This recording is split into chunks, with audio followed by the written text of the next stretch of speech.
Welcome to our next talk, Tabletop Exercises, Enhancing Incident Preparedness and Response. We'll be going to 10:50.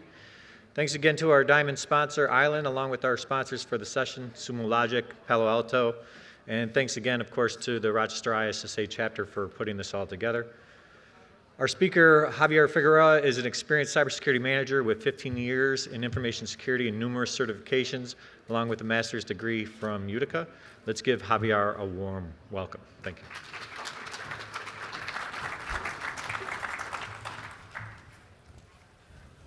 Good morning.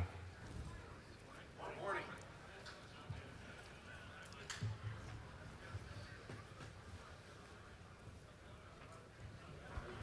Thank you. All right. So, good morning. Thank you for joining me today, excuse me, to discuss tabletop exercises, enhancing incident preparedness and response.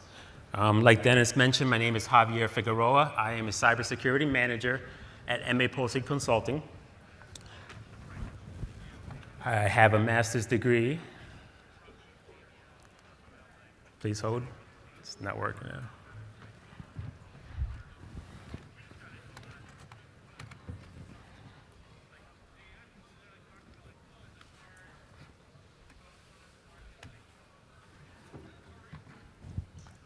I'll do it the old-fashioned way.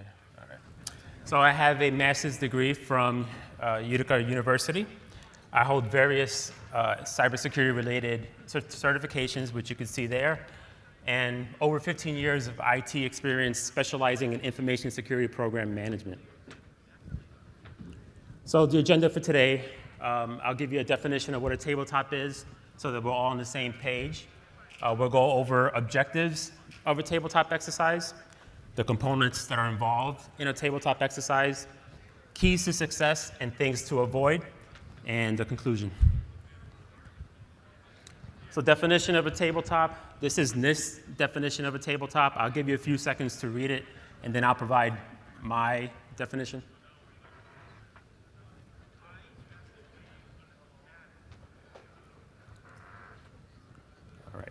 So my definition is we're talking about practice, right? Not a real incident, not a real incident. We're talking about practice, all right? So raise of hand, who knows what this means or where this comes from? I didn't know how well I was going to do today. All right. So again, not a real incident. We're practicing, right? We want to get better in handling an incident. So why do we practice? There's reasons, and we'll go over them. But I want to ask a question. How many of you have been in an incident, a real incident, and it didn't go well? Anyone? A lot of people, right? So that's why we practice. So that feeling that you had that day when you weren't sure what you were supposed to do, we practice so you don't have that feeling and you end up having a better day than the day you had that day. So other reasons why we practice: compliance requirements. Doing a tabletop exercise is evidence that you could show an auditor regarding your incident response plan. Very important, and it will come up a few times, you practice to make sure your plans are accurate and they'll meet the objectives of the plan. And we practice to improve decision making. You don't want to be this poor guy who has multiple paths in front of him or behind him, and he's not sure which path is going to lead him to failure or which path is going to lead him to success. You want to be the guy who practices and understands which of these paths is a no-go zone, you don't want to go there, and which paths are going to lead you to a proper incident response strategy. So why else do we practice? You want to enhance your team collaboration. An incident is not just the IT team, it involves all departments. Many departments have a part of the incident response. And how great is it when you know that while you're handling the recovery portion, you know someone else is handling the communication portion. You understand what your CEO thinks about ransom. Does your CEO think you should pay a ransom, or CEO thinks you never pay a ransom? If you could talk about that stuff and understand what other people are thinking, what other people's roles are, it'll make an incident response a lot more effective. You want to raise awareness. Many times people think that incident response is just the IT team. But in reality, incident response should involve all senior management and many, many other departments. And sometimes understanding what an incident is, understanding what the response is not visible to those other departments. So including them in a tabletop brings that awareness. Of course, you want to improve your incident response.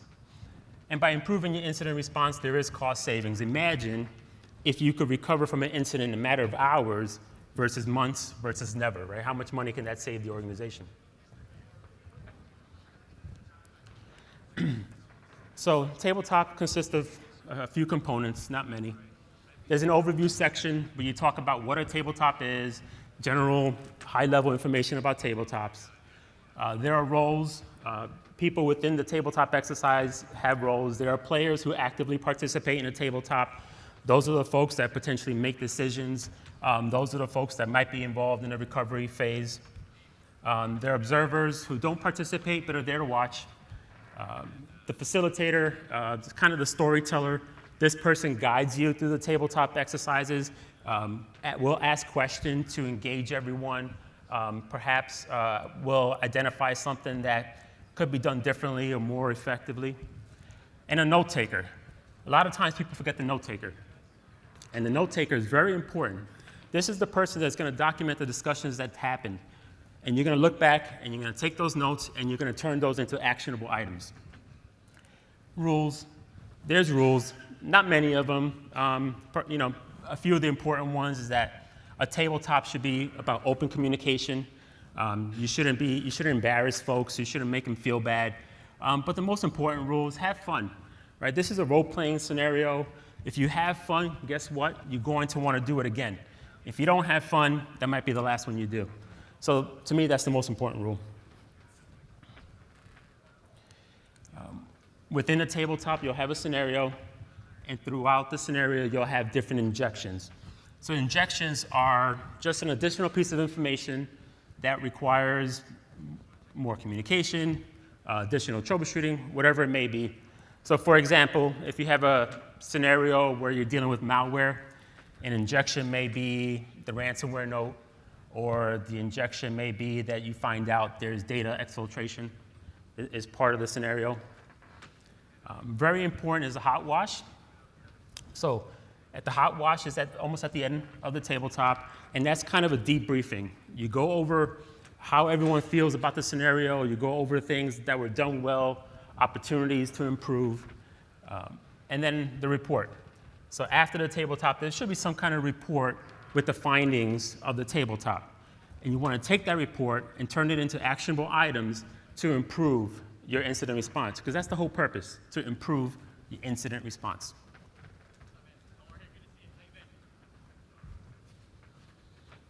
So what should be tested? So I put this first because I've done many tabletop exercises where the client has an incident response plan but never takes it out, never looks at it, right? So it's important that if you have an incident response, you are testing it as part of the tabletop exercises. Because if you're going to make any changes, any improvements, now is the time to do it, not when you're going through an incident. So on this question, if you think that an incident response plan is required to do a tabletop, raise your hand. Okay. All right, good. About 50-50. Excellent. So it depends. It depends. So I would say, I used to think it was required, and then I changed my mind. I don't think it's required. Now, while it will make life easier, and it will make it a greater chance of success to have one, I've been with organizations who have done a tabletop first, learned, and then used that information to create the incident response plan, and then the next time they had it available and it worked for them. I've also done tabletop exercise for clients who didn't have an incident response plan, but their staff had been together for 10 years and can almost read each other's minds. And while they didn't have an incident response plan, they were able to get through it. But that's not the norm, right? Ideally, you want to have an incident response plan. It's going to make you more successful. So what are you testing? You're testing the phases of incident response, the first one being preparation. Right? So you want to test the stuff that you've done to prepare for an incident. So you want to test your policies and procedures. You want to make sure that you know where all your critical documents are and that they'll be accessible in the case if your IT infrastructure is not available. You want to make sure you know who your point of contacts are, right? Who are your important vendors? What are their phone numbers, emails, maybe their bosses, whoever you need to contact in the case of an incident. Insurance company, legal team, anybody who you might call if you had an incident. You want to have that contact information available. Tools and resources, you want to plan ahead and make sure you have the tools and resources to be able to handle an incident and all the phases that are going to come after this.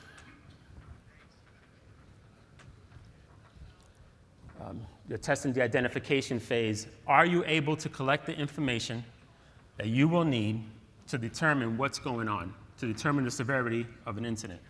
So logging, right? Are you able to capture logging information that's going to help you identify the user account that was used for the compromise or the device that was used for the compromise or what data may have been accessed? Do you have that information? Are you able to get that information in order to proceed to the next phases? The next phase is detection analysis. So now you have that information. Are you capable of taking that information to determine what the scope of the incident is, what data was accessed, what data might have been exfiltrated? How do you share information amongst your team? Containment, right? So part of the tabletop should talk about containment.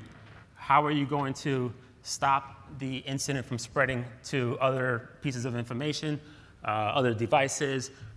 Maybe if it's a cloud service that's impacted, how do you prevent that from coming to internal network?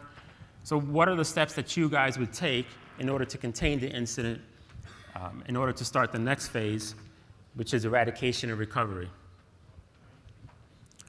So in eradication and recovery, you're testing the ability to make sure you're able to get the malware out of your environment, remove the access to the compromised account. So you want to make sure you're able to do those steps. You're going to test those steps as part of the tabletop. If you enter the recovery phase and you start re-imaging your devices, are you introducing additional vulnerabilities, right? You might want to test that. So if you're imaging with an image or you're pulling, however you do your new computers, if you're using an image or however, but let's say your image is old and you haven't patched it in a while. So are you introducing new vulnerabilities at that point? Are you doing a security assessment? So as you start recovery and you do something that's maybe out of the norm just to get services back up and running, is there some kind of security assessment that you're doing as part of that to make sure that whatever you're doing is not creating a hole that was not intended to be created?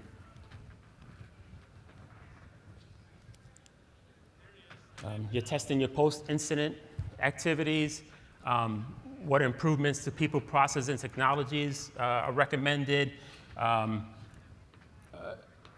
You talk about the things that went well during the tabletop exercise, lessons learned. You go over the lessons learned. Again, what could have been done better, what was done well, what changes need to be made, what improvements need to happen.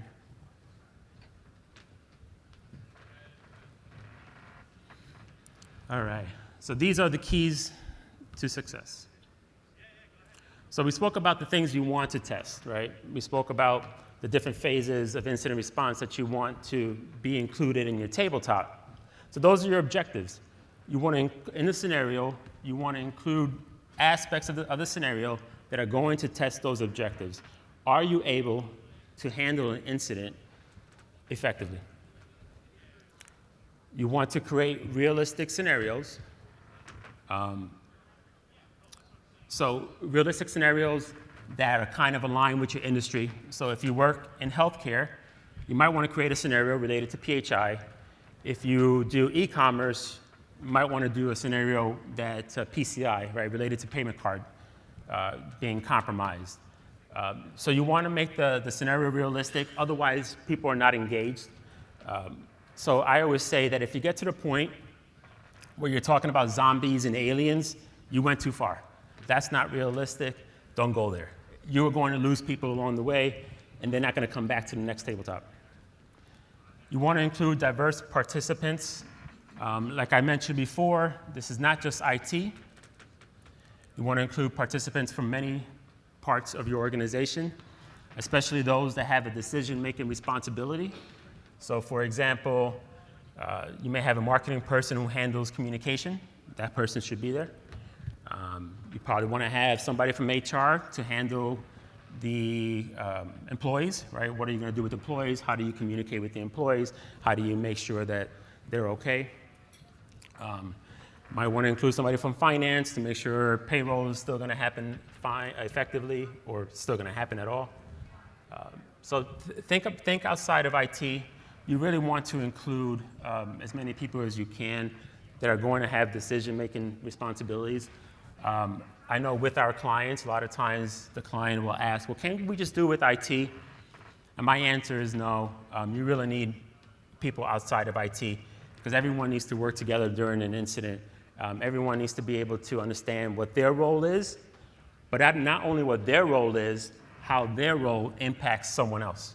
And the only way you're going to do that is by communicating. Also, throughout the tabletop, you might say something like, let's cut off the internet to stop the communication to the bad actor.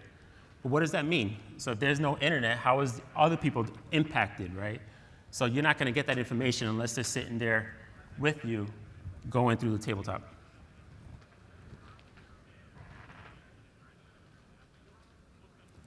Facilitation. So facilitator is really important. That's the person that's going to guide you through the tabletop exercises. Like I mentioned earlier, they will ask questions. Those questions have a reason. They will provide direction on which way the scenario can go. There'll be times where the facilitator will see something important and they might tweak the scenario on the fly just to get communication to continue. But the facilitator is important. That's the person it's the key to the experience of doing a tabletop. If you have a good facilitator, they will conduct the tabletop in a way that's going to be fun, it's going to be engaging, it's going to set a good tone, it's going to leave you at the end of the tabletop thinking, I want to do another one. I know we had our issues, I want to resolve them and try it again. Scheduling. You don't want to rush your tabletop.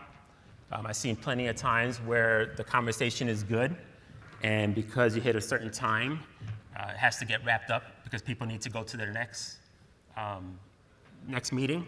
So you want to set up enough time for the tabletop to have things flow. And it's okay if it goes into a tangent of some sort, because that's what the facilitator is for, to bring it back. But those are conversations that you need to have. So allocate enough time for the tabletop. I think at a minimum, 90 minutes would be okay. But maybe schedule 2 hours and tell people not to schedule a meeting after. Again, if the conversation is going very well, let it flow. You'll get a lot of that. You get a lot out of that time. So we spoke about documentation, right? The importance of documentation, capturing the dialogue going back and forth, and then taking that documentation and turning it into a follow-up actions report, right? So things that were done well, opportunities to improve, and you want to present that to the people who can actually make the change.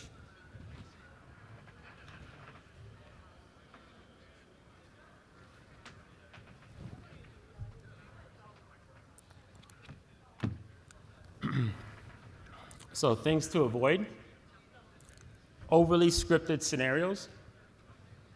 So overly scripted scenarios where there is no room for creativity will most likely create some kind of roadblock, where you're going down a path, the conversation goes a different direction, and now you can't bring it back to the tabletop. So again, you don't want to create scenarios that are overly complicated where people can't follow along. It'll cause a roadblock at some point. focusing solely on technical assets, again, something else to avoid. While the technical part is very important, we want to make sure that we're able to contain, we want to make sure we're able to recover as far as devices, network, users, things like that. Don't forget the operational and the physical processes that are part of this as well. You want to test those, right? As far as the operation, what if it's not an incident? What if it's a disaster tabletop and your main headquarters was hit by a tornado, right? I'm from Rome, and we recently had a tornado hit us hard. And it's weird because with the tornado, like it could be that this side of the room was impacted and that side of the room just had a bunch of leaves, right? Torn off trees. It's weird how that happened. But operationally, so now you lose your headquarters, what are you gonna do, right? Yes, the IT folks are spinning up the backup data center, but what are you doing as far as office space? What are you doing about the ability to take care of your customers, right? So those are all operational things that need to be tested as well as part of a tabletop. You know, going back to a disaster recovery situation, for physical processes, right? So let's go back to the tornado. What do you do if a tornado alert comes through your phone and you're responsible for the people in your building? What's the steps? What are you going to do to protect them? Let's say you do have to move over to another building. How do you physically secure the original building, right? Do you have to have security guards? Do you have to board the windows? Those are all things that you don't want to be thinking about in the case of an actual disaster. You want to be able to take that and practice it as part of your tabletop exercise. Overly complex exercises. Again, so if you make the exercise so complicated that people can't follow along, they will not be participating. They will not be communicating. They will most likely get lost, and again, you're probably going to introduce a roadblock in your tabletop.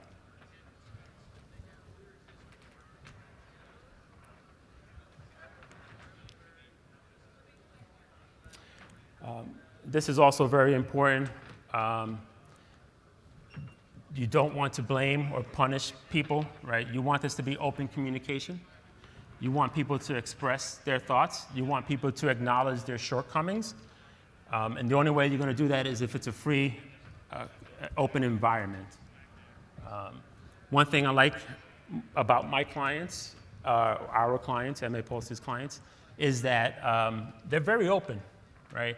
So when I first started doing tabletops, I expected people to hold back and not tell us what they could not do or did not know.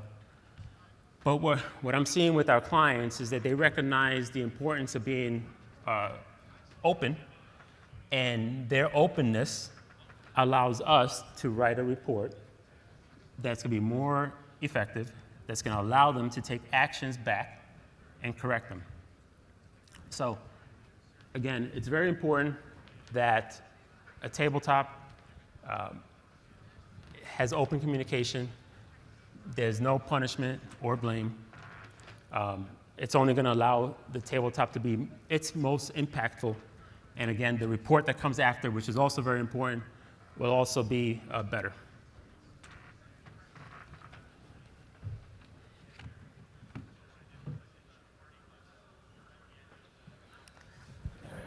So, in conclusion, a tabletop exercise is not a pass or fail exercise. It's about improving, right?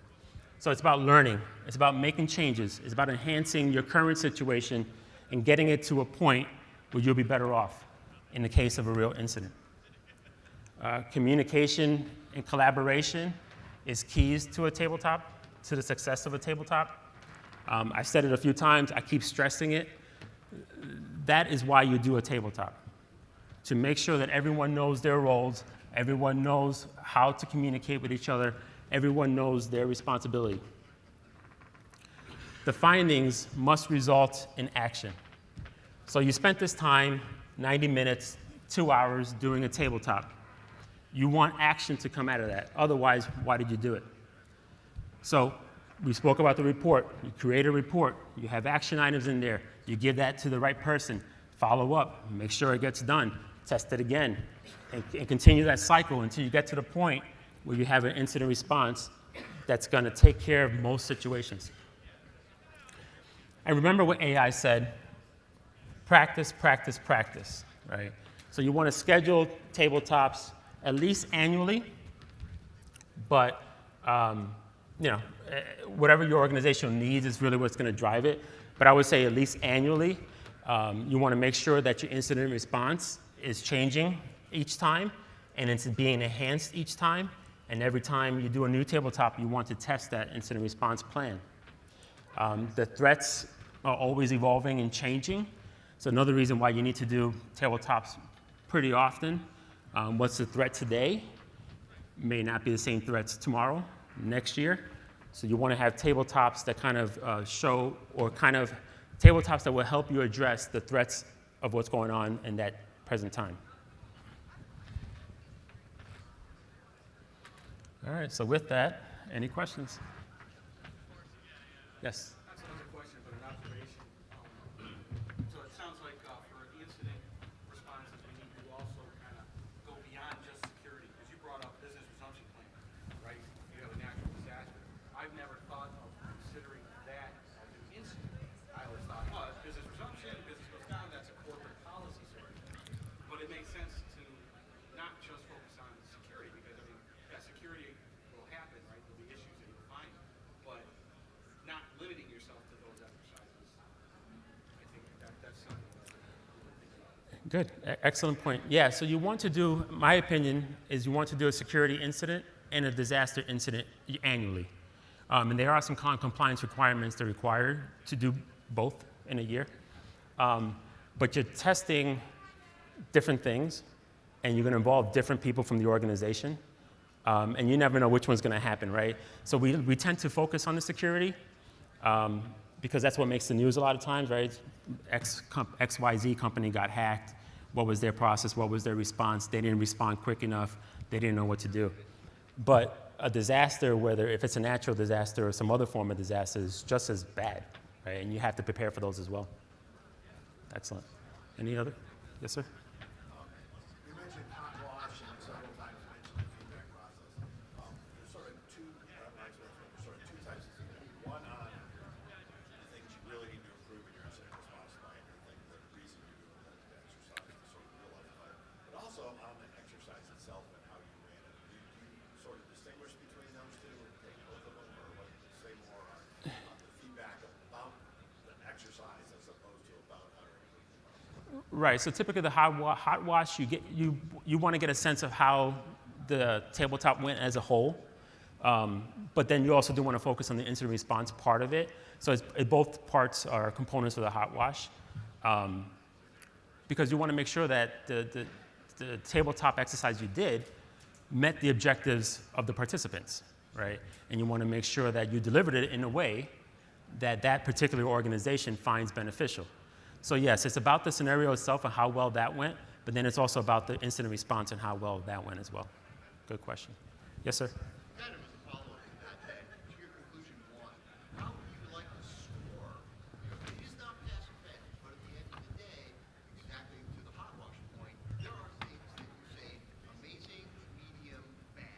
So how do you like to wrap that story up for your customer? Yeah, so we typically do it as strengths and areas of opportunities, and that's how we categorize the findings from it.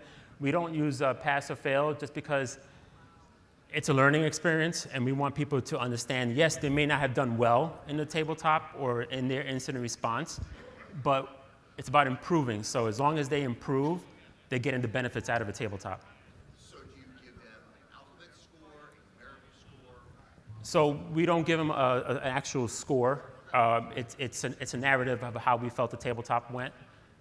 Again, emphasizing their strengths, their weaknesses, recommendations, areas of opportunities. We summarize the tabletop itself. So you'll just basically say, okay, based upon the four others that we've done with this customer, you guys have improved in this area or have not improved in this area. Right. Yep. Yep. That's a good point. We typically do multiple tabletops for our clients, and we see a dramatic improvement between tabletop 1 and 2, and then 2 to 3. They really understand where they should be improving, and we worked with them to help them make those enhancements in the incident response plan or in their monitoring systems to get them to the point that next time we do a tabletop, they perform a lot better. Yes, sir?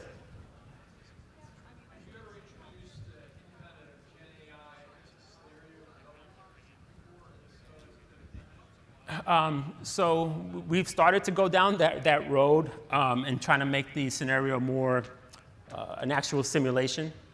And we've had mixed results on the client side and how they liked it and didn't like it.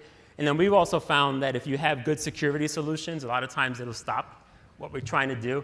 So for example, if we're trying to run some kind of malware, but it doesn't have any kind of payload, their antivirus or malware solution will stop it.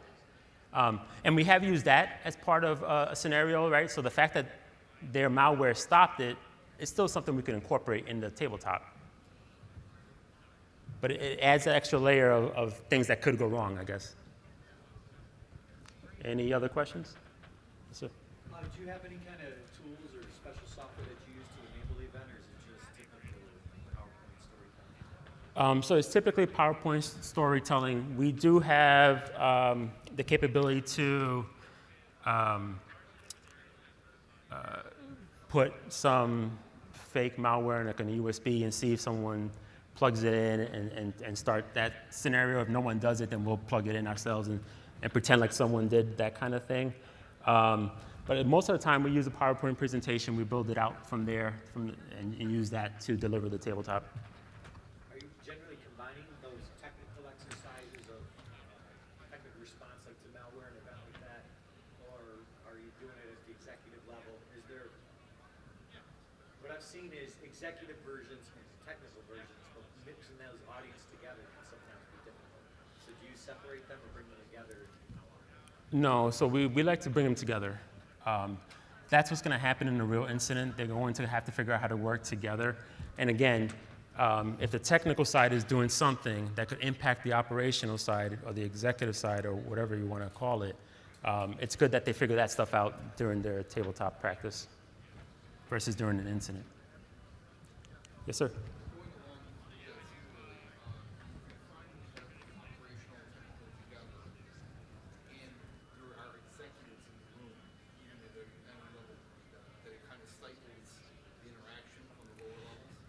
Yeah, so I have seen that for sure, but in my experience, that's not the norm.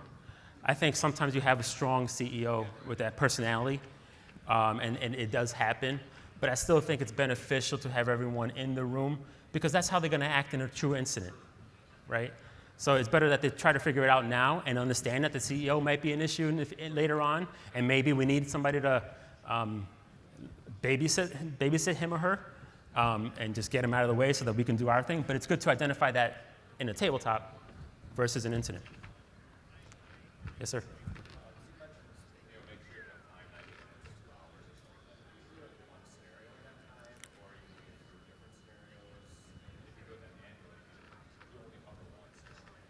Yeah, good question. So that 90 minutes, I typically dedicate it to one scenario. Now that scenario can take twists and turns depending on what you want to do. But if you need to test more, I would recommend an additional tabletop on that. And then we typically do separate the security incident versus a DR incident as two separate scenarios. Good question.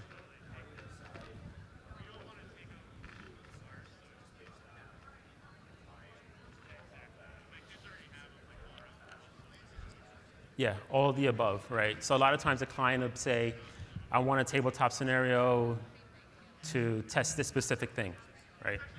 So we probably won't do it in the way they're expecting, but we'll get the results they're looking for. We'll test what they want us to test. Because sometimes, you may have a client and they want this specific thing so they could prove it to their CEO, right? And so that we do that, but we don't do it in the way they probably were expecting. Just to keep everybody honest in the exercise. Good question. Any other questions? Yes, sir. What are the mechanics of the test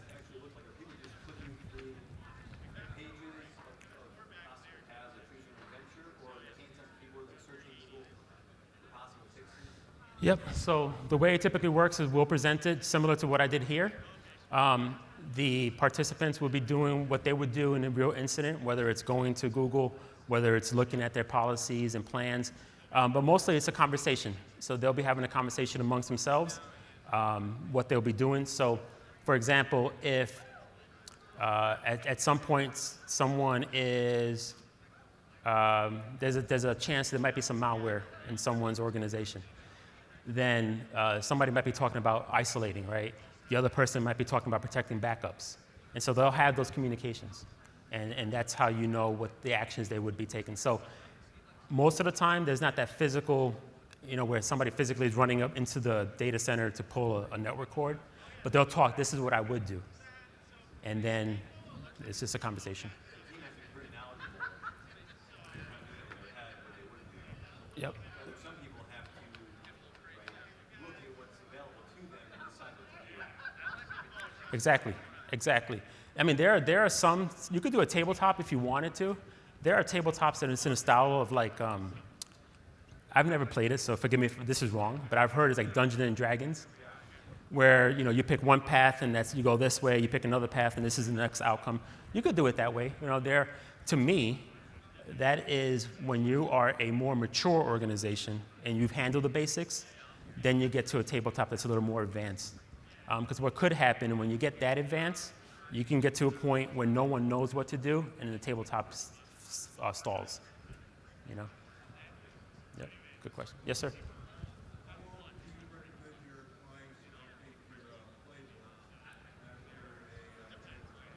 Yeah. So with any document, we recommend an annual review of all documents. But especially after a tabletop, when you learn something and you realize your run book is not adequate, I would recommend updating it right then and there, within a few weeks or so. But all documents in general should be reviewed annually, regardless. Good question. Any other questions?